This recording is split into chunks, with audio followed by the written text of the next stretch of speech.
Hey, it's Mike Watson, and here is the Antelope Valley real estate market statistics for February 2024.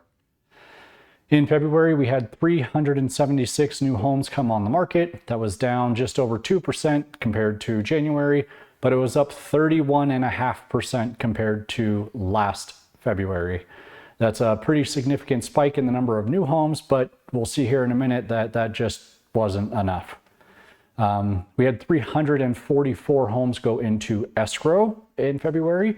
That was up almost 29% compared to January, but it was only up 9.5% versus last February. So we had, more than a third more homes come on the market than compared to last year, but less than 10% more go into escrow. In February, we had 190 homes to sell. That was down almost 11% compared to January, and it was down 17% year over year. So this is the lowest number of homes that we've ever had close in a single month, ever. However, the 190 homes to sell was still a large percentage of what was on the market. So at first glance, it sounds bad that only 190 had sold. However, it was a significantly higher percentage of the active inventory that closed than we have seen in the past, and it was higher than a 20-year average. So it was low, but that's what I was saying before. We just haven't had enough homes come on the market to be able to go into escrow to be able to sell.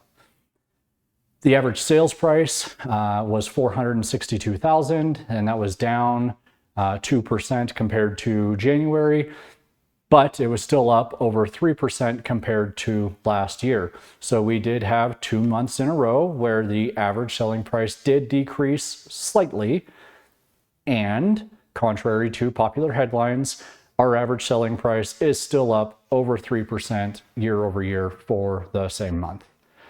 That brings us to the average monthly payment.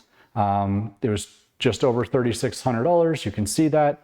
And it was basically the same. It went up like $2 per month, month over month. So that's not a big deal. And year over year, it was up almost 7%. And this was the first month that we saw a rise in interest rate in the last couple of months. We're back up to almost 6.9%. That is down from the 8% that we saw in October. However, we did dip down to like 6.5%, so we've climbed a little bit. However, with the rates climbing and the average selling price coming down a little bit, it's staying pretty much the same. And the $3,600 is kind of an average of where we have sat for a payment over the last 12 months. We did see much higher. We saw over $4,000. We were at 3,800 for a little bit, and right now we're at 3,600. The average days on market for the homes that we do have on the market was just under 47 days. You can see that that was up 14% compared to January, and it was down 28% compared to last year. I say this every month. Anything under 120 days is still a very healthy market. And, it's longer than it was during COVID. However, it's still a very healthy market. Things are moving at a normal pace, just far and few between. The number of homes on the market divided by the number of homes that sell per month on average gives us our inventory supply.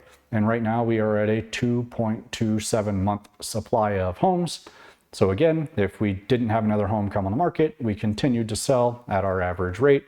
In 2.25 months, we would run out of homes to sell. That number is down 5% compared to January, and it's down slightly compared to last February. And this, much like the days on market, is a gauge of what kind of market we're in, be it a buyer's market or a seller's market. And whereas 120 days is healthy for days on market, 6 months is kind of a balanced market. Anything less than 6 months tends to favor a seller. Anything more than 6 months tends to favor the buyers. We're below half of 6, so we are still in a seller's market. And that's because our supply and demand are still pretty even. and have remained so for the last year and a half, 2 years, even with interest rates going up significantly. But affordability seems to have leveled out as of the last few months. Anyway, if you have any questions, feel free to call, text, or email, and I will talk to you soon.